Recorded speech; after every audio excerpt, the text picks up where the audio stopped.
And I say, I'm part Native, and I was on a reservation. I dealt with many of the elders across the United States. I danced for 25 years. Uh, Sat down with elders all night, or medicine people. I went through ceremony, things like that. I didn't see one thing that is more spiritual than anything else. Nothing is. This is planet Earth. This is hell. We don't know what spiritual means until you step out of the body, come closer to the higher realm, and then you stay there and understand it. And then you understand that life is not what it appears to be.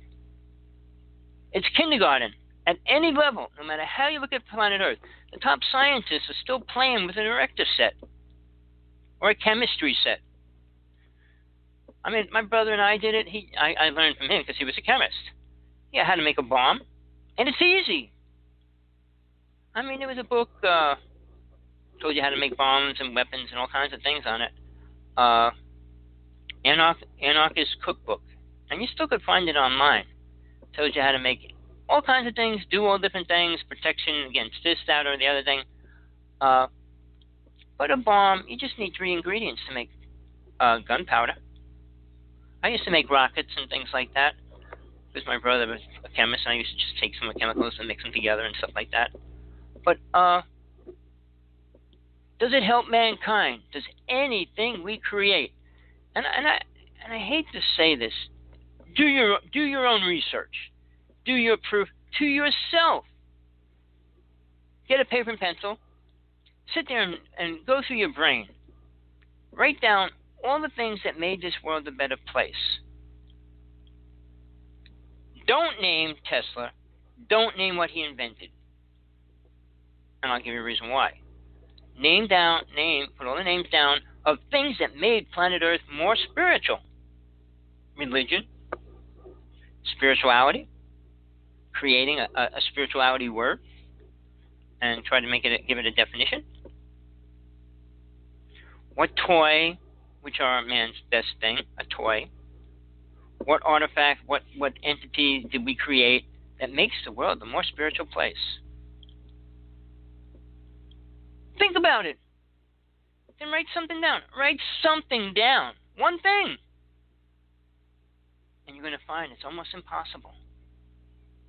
Everything that was created is only to make man's ego greater and do less.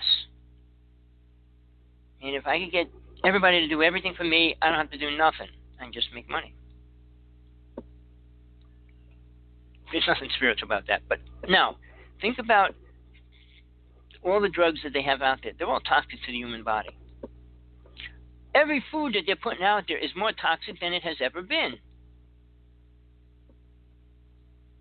That should scare you. That should bring you to like, hey, what's wrong with planet Earth? A lot. Are you doing anything about it? Can you help anybody? Can you help anybody understand that at least? And if I had a little more money, I'd be traveling the United States. I really would. I'd promote my book, The True Teachings of Jesus from God Realization, which nobody can compare to or say anything about, because they don't know God, they don't know Jesus. Please don't tell me the Pope. He has no clue. He uses his name all the time. Most people do. The same people, the little children that talk about Batman, with no connection, no truth about it, no understanding about it. So, where does that leave you? Did you write anything down on a piece of paper, what we created to make the world spiritual? The Bible? Now, the only thing that was put down, and I'm not going to say who put it down, because it wasn't God. It was given from God, but, and even that, it could have been a higher deity. Not higher than God, but higher deity, not one of the lower deities. It said, here's some laws to live by. It'll make you be okay. You won't create karma. But don't forget, we went from multiple gods to one God back to multiple gods. Today, everybody says we follow the same God. No, we don't. Nobody knows what God is, so how can you say you're following the same God? And then the story, well, my God's better than your God. No, God's better than everybody's idea of God. Because nobody has a good idea or a real idea of what God is. And why is that? Ignorance, programming, fear of death. But then people live life with fear of life. Is that a good combination? I'm sure it isn't. When somebody says they have an understanding of death, it's usually void of all truth. They have a programmed idea of what's going to happen when they die, which is what? To go to heaven. And what? Who judges them? Well, you do what you want. No, you don't. Everybody thinks everything has to be free, and when you get more freedom, to do more things and do anything you want. Well, then you should go deeper into the core of the earth, create your little hell, and dwell within that. Don't try to get out of this realm or dimension to go to a higher dimension and bring your garbage with you. It's not allowed. And that's why reincarnation exists, for a very important reason.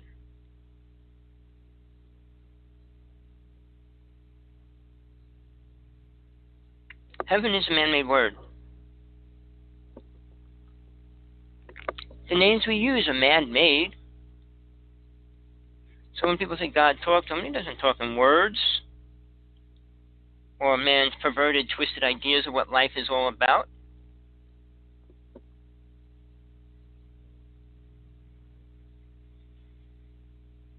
And being with your family, is that what it's all about?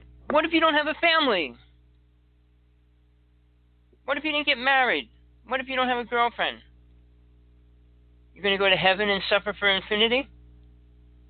People don't think anything out. They don't relate it to other things. They relate it to one thing they're told, and they fit it into everything. Well, he goes to heaven, and he's going to find a girlfriend, get married. No, that's not going to ever happen up there. So then that would mean right there he has to reincarnate and then hope he can change it next lifetime. If he's attached to it. Or he can say, I can let go of this because I'm not attached to anything here. Which is the most important step to take. Because now we can move forward. Imagine trying to spend infinity with your family, no matter where they are. Even if you were here in Hawaii or Palm Beach or some other place. And you had all the money to buy your food and just sit there and eat and drink and party. How long do you think that would last? As far as making you feel good? Ever? Forever is a long time. Infinity is like no ending.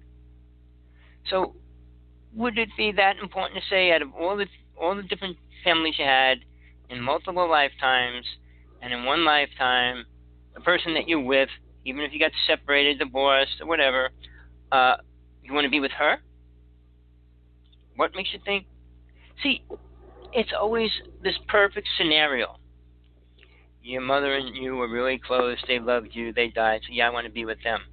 What if your father beat you, like mine? Would I want to be with him? Would I want to say any words to him that I already didn't say to him? No, you know what? I forgave him. I crossed him over. But I X'd him out of all my dimensions and realms of realities.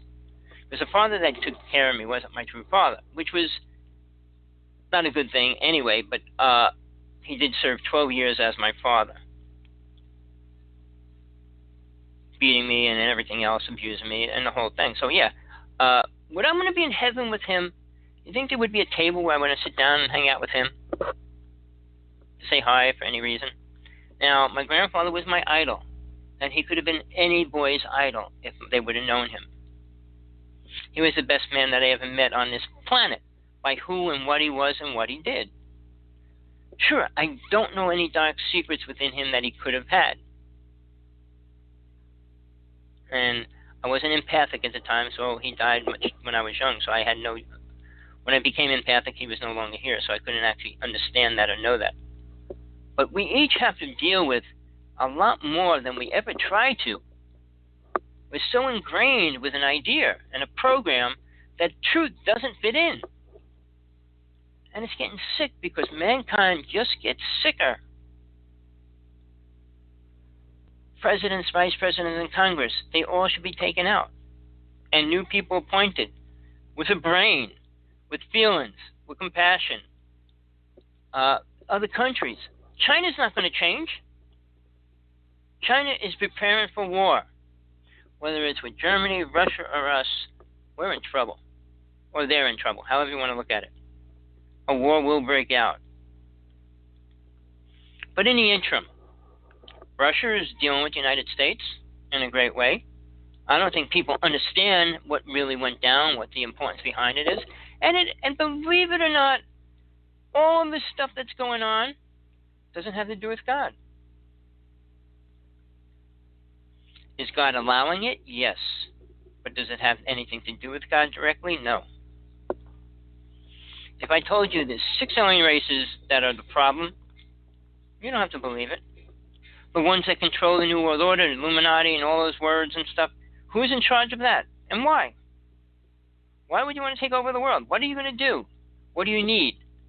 What's your desperation for it? What's your desire?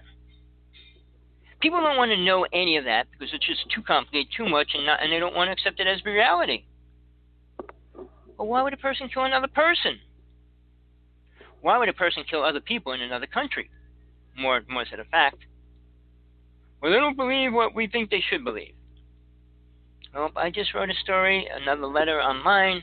They were talking about prejudice, which everybody talks about, and the black people are so prejudiced and everything else. And I said, that's a cop-out from man's ego and negative, perverted, twisted thinking. Because they were talking about the law, about these people trying to cross the border. Now, this is life, and it's going on right now. These people have no life. They're trying to come to a place where they think they would have a better life. When we gave Puerto Rico welfare, generous to another place, we accepted Spanish as the secondary language. Why? All these little questions. Does anybody ask why? Is it right to have Spanish as second language, and the people that lived in the United States had a native language which nobody cared about, except they used it for war? Because no country could translate what the native people said. And they could talk over the walkie-talkies and over the whatever they were using to communicate, and the government would talk back and forth, and other countries couldn't understand a single word or translate it. And they were considered great people for the army, and they were. They protected everything that we were doing and said right in front of their face that they couldn't hear or understand. But the native people are rejected in the United States. Not the black people, not the Chinese, not the Japanese, not the Russians. Nobody else is. Why is that? And I wrote a letter. I said, you're going to say that these people are doing evil things and they should pull out guns and start shooting them, which was Trump's new idea today. I said it should have been like that 500 years ago. Any British person, every Spanish person, every English person coming to the United States should have been shot. And the world, the United States, would have been better. It would have been what it was supposed to be. Well, supposed to be under whose viewpoint, obviously. But it would have been native, which it was, and still should be, and it's not. So when people justify killing, murder, just as Moses did, where do we think we're going? Spiritual? How could a Jewish religion follow a person that was a mass murderer? To me, I rewrote them a little because they were only parts of the truth. When they were written down, it was only the ideas that Moses could accept. Give respect to your father. Well, it's give respect to your children. Everything was always a two-way deal. It was never just to women, or it was never just to men, like certain religions twisted around. So it's much more complicated. Are you ready to let go of the junk and program garbage in your brain? No. I'm sure you're not. You like it. It feels good. Well, you might get somewhere. Get where? A better coffin when you die? You're going to die. You're not going to live forever. Period. So, that being said, how much time do you think you have left? You could be in a perfect health, walk out the door, and a car hits you, and you're dead. A plane could crash into